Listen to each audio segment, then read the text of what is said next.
In February 2022, the world was told a SpaceX rocket was about to crash into the moon. It made headlines everywhere. And it turned out to be completely wrong. The object was actually Chinese hardware, misidentified by some of the best trackers in the world. China denied it. NASA's own partners disagreed with that denial. And the crater it left behind, a genuinely bizarre double crater nobody had ever seen the likes of before, is still not fully explained to this day. So when a real SpaceX rocket stage actually did crash into the moon on August 5th, 2026, the astronomer who predicted it had a very specific reason to double, triple, and quadruple check his math before saying Elon Musk's company was responsible this time. Everybody, this is the full story, both halves of it, the case of mistaken identity that fooled the world in 2022, and the confirmed, undisputed SpaceX impact that actually happened 4 years later, and why understanding the first story is exactly what makes the second one so much more interesting. These aren't two unrelated pieces of space trivia. They're directly connected through the same person, the same tracking methods, and the same fundamental problem: humanity's genuinely poor track record of keeping tabs on its own discarded space hardware once a mission is officially considered finished. Let's start with the story most people don't know, because it's the reason this new 2026 impact carries so much more weight than a simple space junk headline. Back in January 2022, an independent astronomer named Bill Gray, who runs a website and orbital tracking software project called Project Pluto, noticed a discarded rocket upper stage on a slow collision course with the moon. Gray's software relies partly on tracking data submitted by amateur astronomers around the world, combined with his own calculations covering objects that official US military tracking systems simply don't bother monitoring, since most abandoned rocket hardware poses no real threat to anyone and isn't considered worth the resources to track continuously. That gap in official tracking is worth understanding on its own, because it's central to why an independent, amateur-supported project like Gray's ends up being the primary source for this kind of prediction in the first place. Military and government tracking networks are generally built and funded to monitor objects that pose genuine collision risks to active satellites or crewed spacecraft, not to comprehensively catalog every dead rocket stage, still quietly drifting through deep space with no immediate threat to anything currently operational. Based on the object's brightness, its timing, and its orbital path, Gray identified it as the second stage of a SpaceX Falcon 9 rocket, specifically the one that had launched NASA's DS-COVIR satellite, a deep space climate and space weather observatory, all the way back in February 2015. The identification wasn't unreasonable at the time, matching several key characteristics researchers would normally expect: correct approximate brightness, a plausible timeline, and an orbit that seemed broadly consistent with what a Falcon 9 upper stage from that specific mission might reasonably be expected to follow years later. The story spread fast. Karen Fox, NASA's senior science communications officer at the time, confirmed to reporters that the agency was monitoring the object's trajectory and that, on its current path, it was expected to strike the far side of the moon on March 4th, 2022. NASA even discussed the scientific opportunity this represented, describing plans to use the agency's Lunar Reconnaissance Orbiter to attempt before and after imaging of the resulting crater, while acknowledging directly that the search itself might prove genuinely difficult and could take weeks, or even months. For about 2 weeks, the story circulating everywhere was simple and clean. A piece of an old Elon Musk rocket was about to leave a permanent mark on the moon. Then the story fell apart.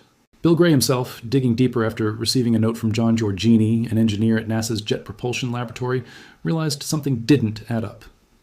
Giorgini pointed out that DS-COVIR's actual post-launch trajectory never actually took it particularly close to the moon at all, raising a serious question about whether the Falcon 9 stage responsible for that launch could really be the object heading for impact. Gray went back through his own data and, in his own words, admitted the original evidence supporting the SpaceX identification had never actually been conclusive, just consistent enough with expectations that he and others had accepted it without pushing further. After reworking his calculations, Gray became convinced the object was something else entirely: the spent upper stage of a Chinese Long March 3C rocket, launched back in October 2014 as part of the Chang'e 5T1 mission, an early, uncrewed precursor test flight for what would eventually become China's first successful lunar sample return mission in 2020. If a real, verified mystery like this, the kind involving misidentified rocket hardware, international denial, and an unsolved double crater impact, is exactly the story you come here for, subscribe now, because the fallout from that initial mistake got stranger before it ever got resolved. Because Gray's revised identification wasn't universally accepted right away either. A team of students and researchers at the University of Arizona, led by planetary scientist Vishnu Reddy, decided to settle the question directly rather than relying purely on orbital calculations. Using ground-based telescopes, they captured the object's actual spectrum, essentially a detailed light fingerprint capable of revealing information about an object's physical composition, and compared it directly against known reference spectra for both SpaceX and Chinese rocket hardware. Reddy summarized their conclusion plainly at the time, stating the spectrum they captured matched the Chinese rocket, not the SpaceX one, providing independent physical confirmation for Gray's revised identification. That should have settled things. Instead, China's government pushed back publicly. A spokesperson for the country's Ministry of Foreign Affairs stated that the Long March 3C booster in question had already safely re-entered Earth's atmosphere and completely burned up shortly after its original 2014 launch, directly contradicting the growing consensus among independent trackers. The United States Space Command, the U.S. military body responsible for tracking objects in orbit, publicly disagreed with China's claim, stating clearly that the object in question had never actually re-entered Earth's atmosphere at all.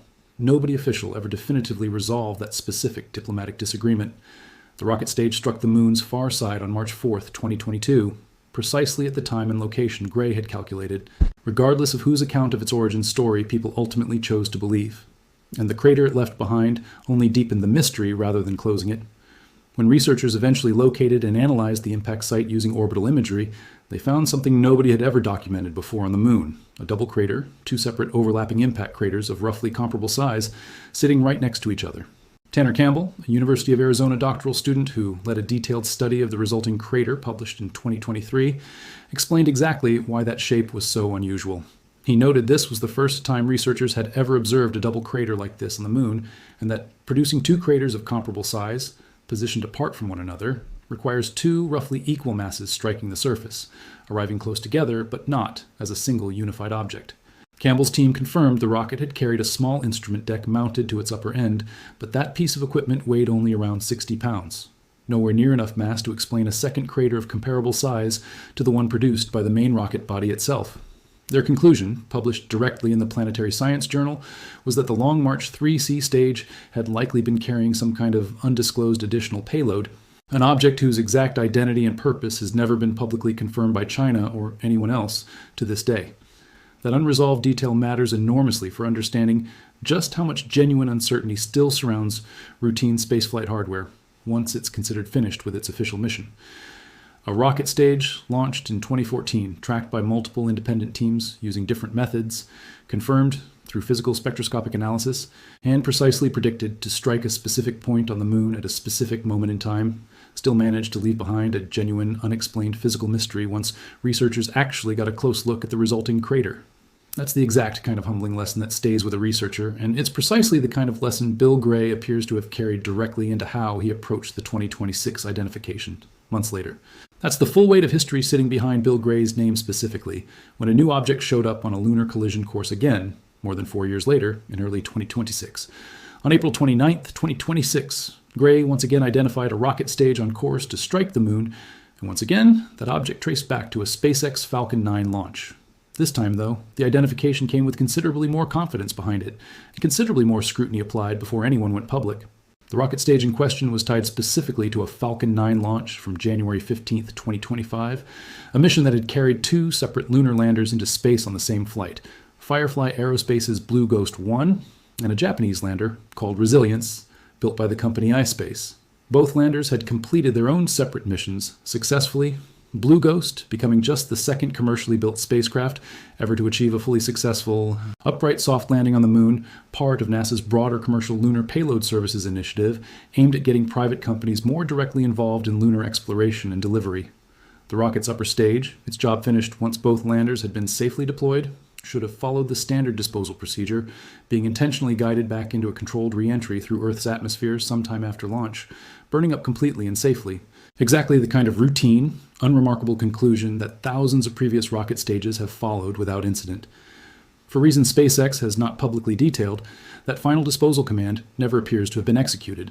Instead, the stage kept drifting on an increasingly elongated orbital path that, according to Time magazine's reporting, managed to avoid Earth's atmosphere entirely on its closer approaches, slowly converging toward an eventual collision with the moon instead, a slow, silent 19-month drift that nobody at SpaceX appears to have been actively monitoring closely enough to flag before an outside astronomer noticed it independently.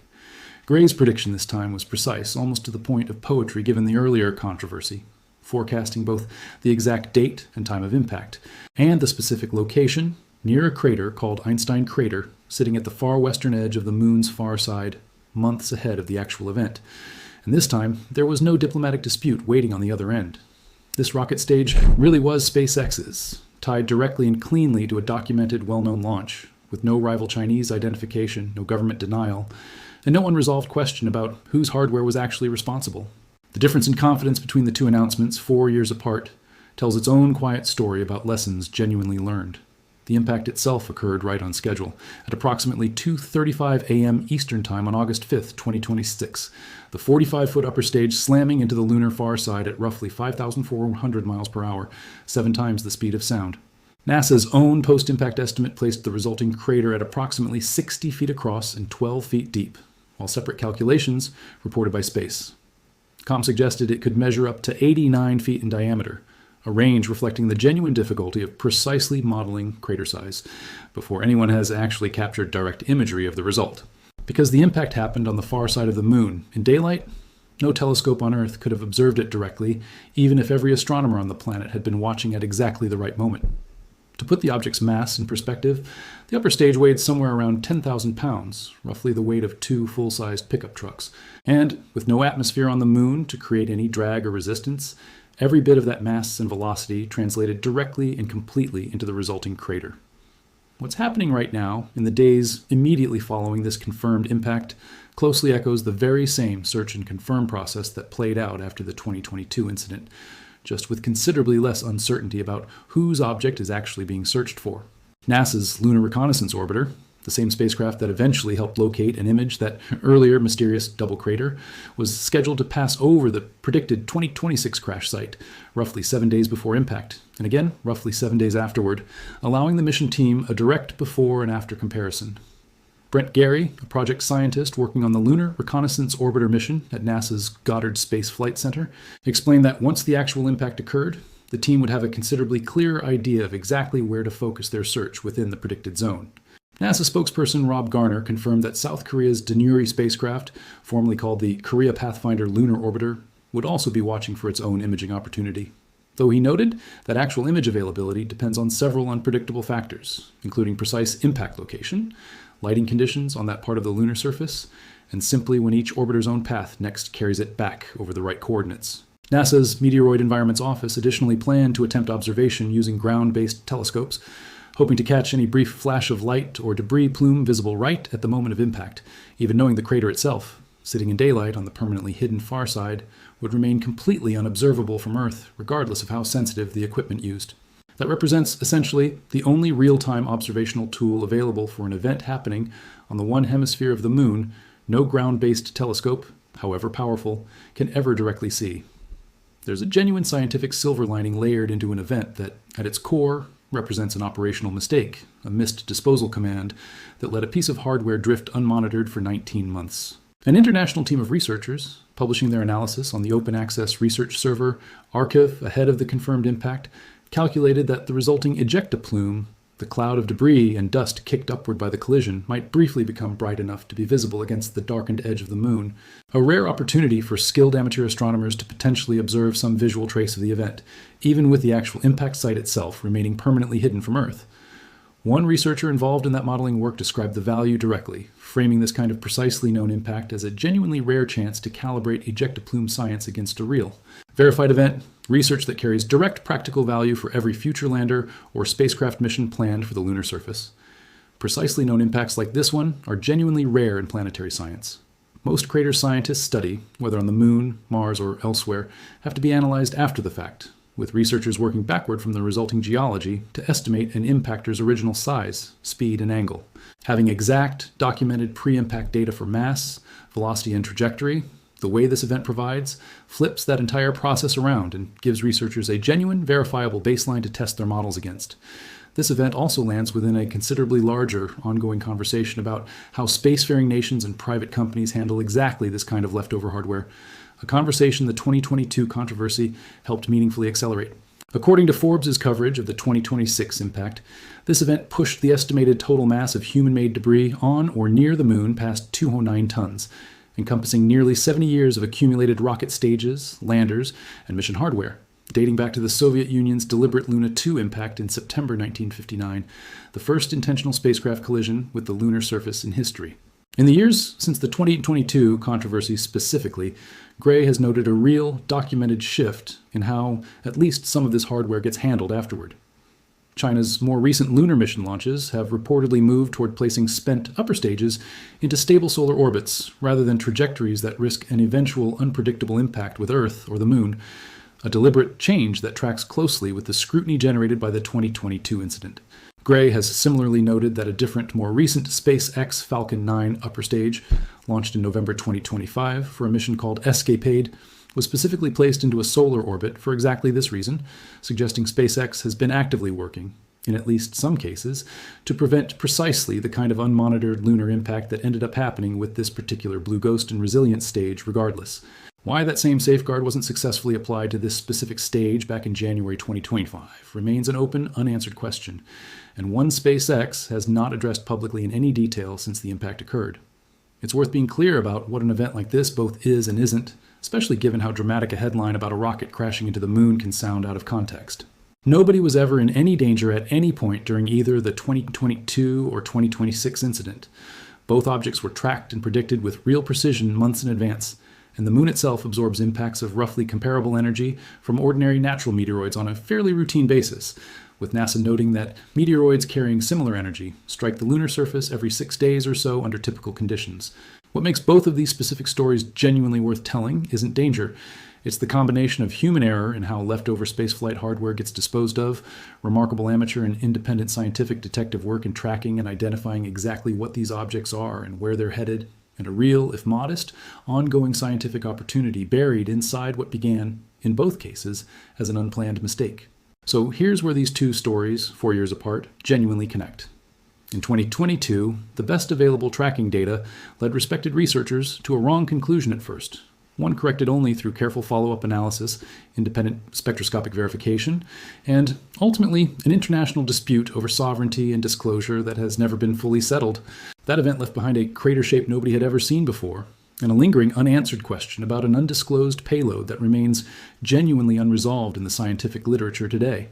In 2026, that same astronomer, working with considerably more caution earned directly from that earlier experience, correctly identified a genuine SpaceX rocket stage months before it struck. With no ambiguity, no diplomatic dispute, and no unresolved question about whose hardware actually hit the moon this time. Both events, taken together, tell a genuinely important story about how difficult it actually is to track humanity's own discarded space hardware accurately, and how much careful, patient, independent verification it actually takes to get that story right before reporting it as confirmed fact. If you want the real, complete history behind headlines like this, the kind that connects a confirmed 2026 event back to an unresolved 2022 mystery still sitting unanswered in the scientific record, subscribe and turn on notifications, because NASA's search for this new crater is happening right now, and we'll bring you the confirmed images the moment they're released.